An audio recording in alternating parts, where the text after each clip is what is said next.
Hi dear friends, അസ്സലാമു അലൈക്കും. അപ്പോൾ ഇന്ന് ഞാൻ വന്നിട്ട് നല്ല അടിപൊളി ഒരു ലഞ്ച് ബോക്സിൻ്റെ റെസിപ്പിയുമായിട്ടാണ്.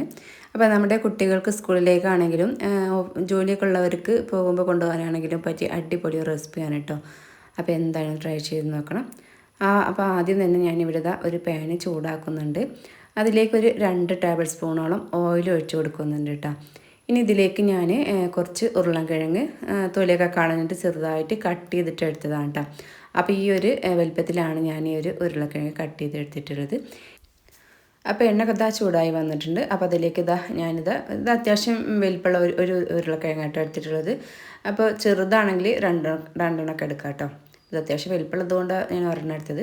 അപ്പോൾ ഇതിലേക്ക് ഒരു 1/4 ടീസ്പൂൺ മഞ്ഞൾപ്പൊടി, ഒരു 1/2 ടീസ്പൂൺ കാശ്മീരി ചില്ലിപ്പൊടി, പിന്നെ ഒരു 1/2 ടീസ്പൂണോളം മല്ലിപ്പൊടിയും കൂടി ചേർത്ത് കൊടുത്തിട്ടുണ്ട്. പിന്നെ ഒരു 1/2 ടീസ്പൂൺ ഗരം മസാലപ്പൊടിയും കൂടി ചേർത്ത് കൊടുത്തിട്ടുണ്ട് കേട്ടോ.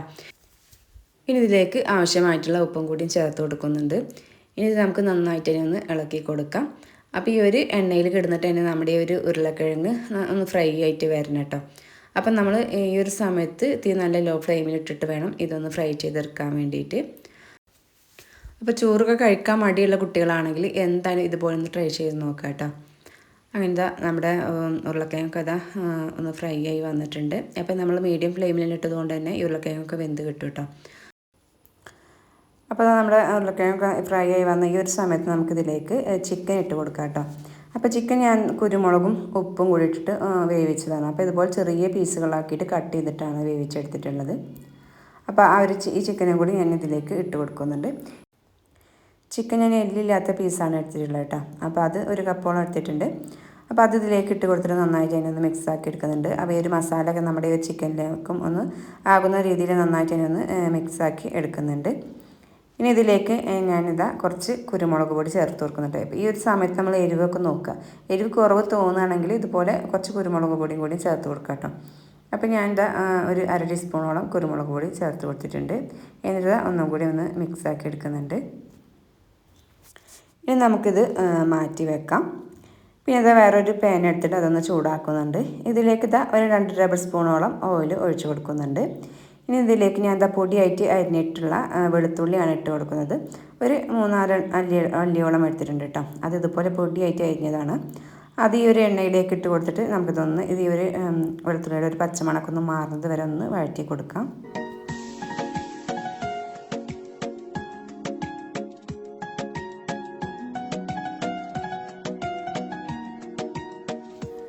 ഇതിലേക്ക് ഒരു മീഡിയം സൈസ് സവാള ചെറുതായിട്ട് അരിഞ്ഞതും കൂടി ഇട്ട് കൊടുക്കുന്നുണ്ട്. എന്നിട്ട് നമുക്ക് ഇതൊന്ന് ഇളക്കി കൊടുക്കാം.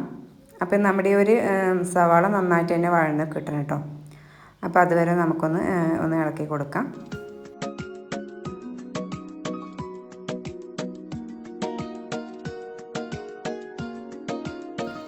ഇനി ഇതിലേക്ക് അരിഞ്ഞ് വെച്ചിട്ടുള്ള പച്ചമുളക് ഇട്ട് കൊടുക്കാം. അപ്പോൾ ഒരു 3 പച്ചമുളക് ഞാൻ ഒന്ന് ചെറുതായിട്ട് അരിഞ്ഞെടുത്തതാണ് കേട്ടോ. അപ്പോൾ അത് ഇതിലേക്ക് ഇട്ട് കൊടുത്തിട്ട് ഒന്ന് ഇളക്കി കൊടുക്കുന്നുണ്ട്. അപ്പോൾ എരിവ് നല്ല ഇഷ്ടമുള്ളവരാണെങ്കിൽ ഒന്നും കൂടിയും പച്ചമുളക് 1-2 കൂടിയും ചേർത്ത് കൊടുക്കാം കേട്ടോ. ഇനി ഇതിലേക്ക് ഒരു മീഡിയം സൈസ് തക്കാളിയുടെ പകുതി എടുത്തിട്ടുണ്ട് കേട്ടോ. അത് ഇതിലേക്ക് ഞാൻ ഇട്ട് കൊടുത്തിട്ടുണ്ട്.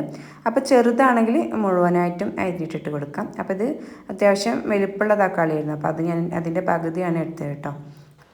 ഇനി ലോ ഫ്ലെയിമിലിട്ടിട്ട് നമുക്ക് ഒരു തക്കാളി ഒന്ന് വഴറ്റിയിട്ട് വേവിച്ചെടുക്കാം. ഇതിലേക്ക് ഞാൻ ഉപ്പിട്ട് കൊടുക്കുന്നുണ്ട് കേട്ടോ.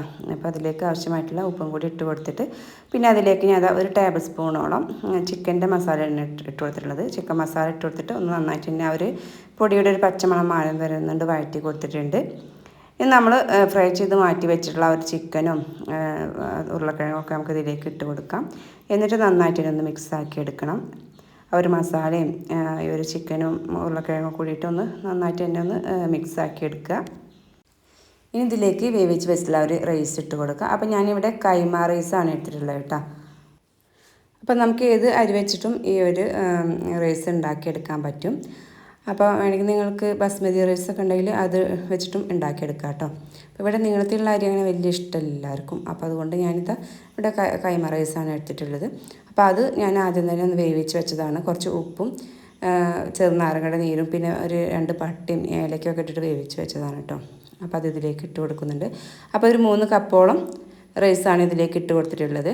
ഇനി നമുക്കിത് നന്നായിട്ട് തന്നെ ഒന്ന് ഇളക്കിയിട്ട് മിക്സാക്കി എടുക്കണം.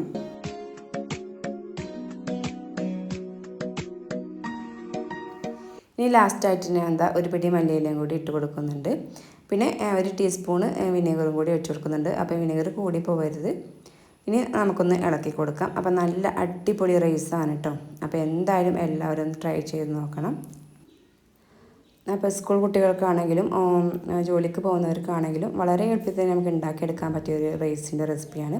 അപ്പോൾ എന്തായാലും എല്ലാവരും ട്രൈ ചെയ്ത് നോക്കാൻ മറക്കരുത്. അപ്പോൾ എൻ്റെ വീഡിയോ ആദ്യമായിട്ട് കാണുന്ന കൂട്ടുകാരൊക്കെ ഉണ്ടെങ്കിൽ പ്ലീസ് ഒന്ന് സബ്സ്ക്രൈബ് ചെയ്ത് സപ്പോർട്ട് ചെയ്യുക. നിങ്ങൾക്ക് വീഡിയോ ഇഷ്ടമാണെങ്കിൽ ഷെയർ ചെയ്യാനും മറക്കരുത്.